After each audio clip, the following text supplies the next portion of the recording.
आज के इस दौर में ये बहुत ही चर्चित शब्द है और डिसरप्शन, डेवलपमेंट एंड डाइवर्सिफिकेशन की इस चर्चा में कोई इस बात पर सहमत है कि भारत का समय है। This is India's time.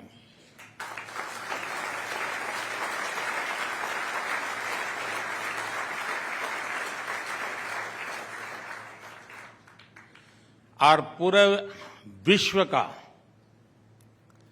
Bharat पर ये विश्वास लगातार बढ़ रहा है। हमने अभी दावोस में यानी एक प्रकार का वो इस प्रकार के लोगों का कुंभ मेला होता है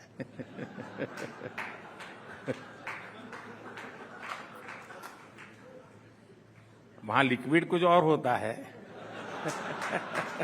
गंगा जल नहीं होता है वहां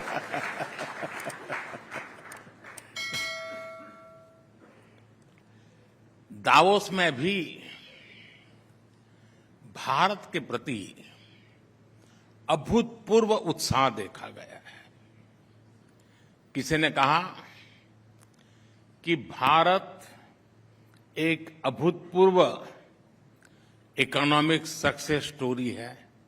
ये जो दावोस में बोला जाता था, दुनिया के नीति निर्धारक बोल रहे थे। कोई बोला कि भारत का डिजिटल और फिजिकल इंफ्रास्ट्रक्चर नई ऊंचाई पर है। एक दिग्गज ने कहा कि दुनिया में अब कोई ऐसी जगह नहीं है जहां भारत का दबदबा न हो। एक बड़े पदाधिकारी ने तो भारत के सामर्थ्य की तुलना रेजिंग बुल से कर दी। आज दुनिया के हर डेवलपमेंट एक्सपर्ट ग्रुप में चर्चा है कि भारत 10 साल में ट्रांसफॉर्म हो चुका है। और अभी विनीत जी वर्णन कर रहे थे, उसमें काफी चीजें उसका जिक्र था। ये बातें दिखाती हैं कि आज दुनिया का भारत पर भरोसा कितना ज्यादा है। भारत के सामर्थ्य को लेकर दुनिया में ऐसा पॉजिटिव सेंटिमेंट पहले कभी नहीं था। भारत की सफलता को लेकर दुनिया में ऐसा पॉजिटिव सेंटिमेंट शायद ही कभी किसी ने अनुभव किया हो। इसलिए ही लाल किले से मैंने कहा है, यही समय है, सही समय है।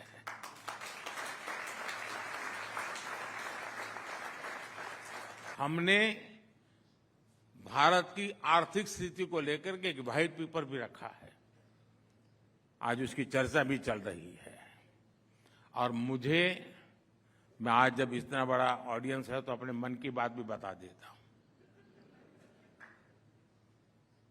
ये व्हाइट पेपर में जो आज लाया हूं ना, वो मैं 2014 में ला सकता था।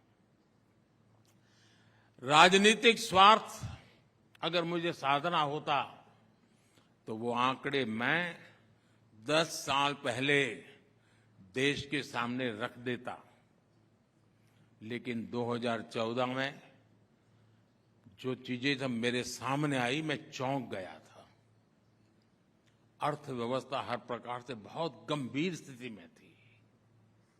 घोटाले और पॉलिसी पैरालिसिस को लेकर पहले ही दुनिया भर के निवेशकों में घोर निराशा व्यापी थी। अगर मैं इन चीजों को उस समय खोल देता, जरा भी एक नया गलत सिग्नल जाता तो शायद देश का विश्वास टूट जाता। लोग मानते डूब गए, अब नहीं बच सकते हैं। जैसे किसी मरीज को पता चले ना कि भाई तुम्हें एक गंभीर बीमारी है, तो आधा तो वहीं खत्म हो जाता है। देश का वही हाल हो जाता। पॉलिटिकली मुझे वो सूट करता था, वो सारी चीजें बाहर लाना। राजनीति तो मुझे कहती है वो करो, लेकिन राष्ट्र नीति मुझे वो नहीं करने देती, और इसलिए मैंने राजनीति का रास्ता छोड़ा, राष्ट्र नीति का रास्ता चुना। और पिछले 10 साल में जब सारी स्थितियां मजबूत हुई है, कोई भी हमला झेलने की हमारी ताकत बन चुकी है, तो मुझे लगा कि देश के सामने सत्य मुझे बता देना चाहिए, चीजें खुल करके रख देनी चाहिए। और इसलिए मैंने कल पार्लियामेंट में व्हाइट पेपर पेश किया है। उसको देखोगे तो पता चलेगा हम कहां थे और कितनी बुरी स्थितियों से निकल करके आज हम यहां पहुंचे हैं। आप जानते हैं 7 दशक पहले से हमारे यहां गरीबी हटाओ के नारे दिन रात दिए जाते रहे। इन नारों के बीच गरीबी तो हटी नहीं, लेकिन तब की सरकारों ने गरीबी हटाने का सुझाव देने वाली एक इंडस्ट्री तैयार जरूर कर दी। उनको उसी से कमाई होती थी, कंसल्टेंट सर निकल पड़े थे। इस इंडस्ट्री के लोग गरीबी दूर करने का हर बार नया नया फॉर्मूला बताते जाते थे और खुद करोड़पति बनते जाते थे, लेकिन देश गरीबी कम नहीं कर पाया। सालों तक एसी कमरों में बैठकर वाइन एंड चीज के साथ गरीबी हटाने के फॉर्मूले पर डिबेट होती रही और गरीब गरीब ही बना रहा।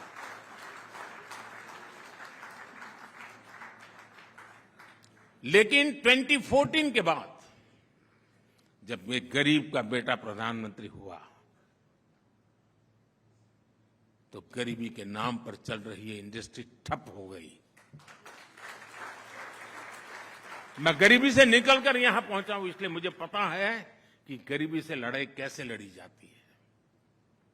हमारी सरकार ने गरीबी के खिलाफ लड़ाई अभियान शुरू किया, हर दिशा में काम शुरू किया, तो परिणाम यह आया कि पिछले 10 वर्षों में 25 करोड़ लोग गरीबी से बाहर आ गए। ये दिखाता है कि हमारी सरकार की नीतियां सही है, हमारी सरकार की दिशा सही है। इसी दिशा में आगे बढ़ते हुए हम देश की गरीबी कम करेंगे, अपने देश को विकसित बनाएंगे। आप अपने संस्थान के लिए टारगेट कैसे बनाते हैं?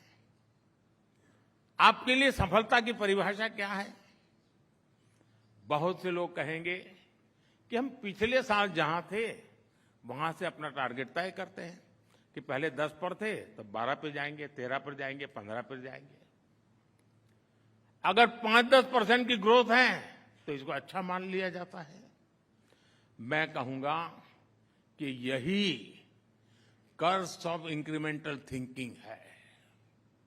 ये इसलिए गलत है क्योंकि आप खुद को दायरे में बांध रहे हैं,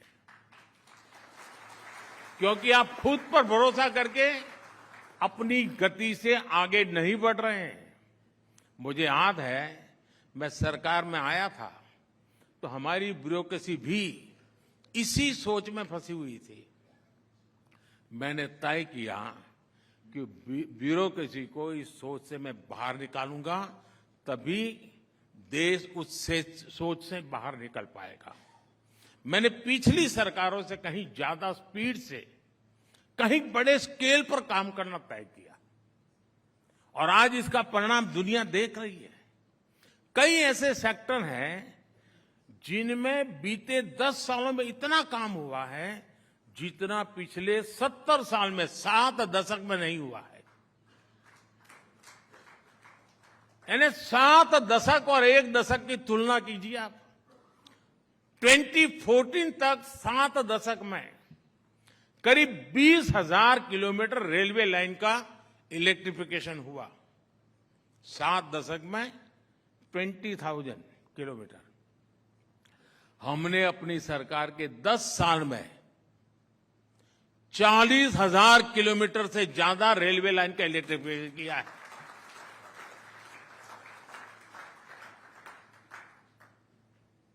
अब मुझे बताइए, कोई मुकाबला है? मैं मई महीने की बात नहीं कर रहा हूं। साथियों, आज आप भारत की उन्नति की नई ऊंचाई देख रहे हैं। हमारी सरकार ने अनेकविध काम किए हैं और अभी मैं देख रहा था कि दूसरा की तीसरी इकोनॉमी हमारे विनीत जी बार बार कह रहे थे और किसी को आशंका नहीं है। मैं देख रहा था, विनीत जी तो बहुत नम्रता से बोलते हैं, अत्यंत सॉफ्ट स्पोकन है, लेकिन फिर भी आप सब भरोसा करते हैं, हाँ यार हम तीसरे नंबर पर पहुंच जाएंगे। क्यों? बगल में मैं बैठा था।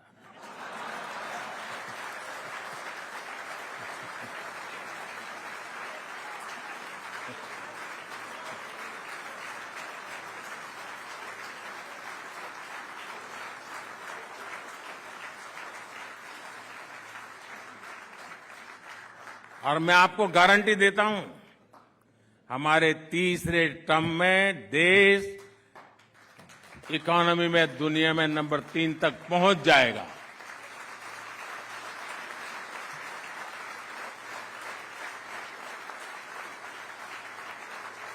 और साथियों, आप ये भी तैयारी रखिए, मैं कोई चीज छिपाता नहीं हूं, हर एक को तैयारी करने का मौका भी देता हूं। लेकिन लोगों को क्या है कि लगता है ये तो पॉलिटिशियन है तो बोलते रहते हैं, लेकिन अब अनुभव मेरा हो गया है आपको, मैं ऐसे ही बोलता नहीं हूं। और इसलिए मैं बताता हूं, तीसरे टर्म में और भी बड़े फैसले होने जा रहे हैं।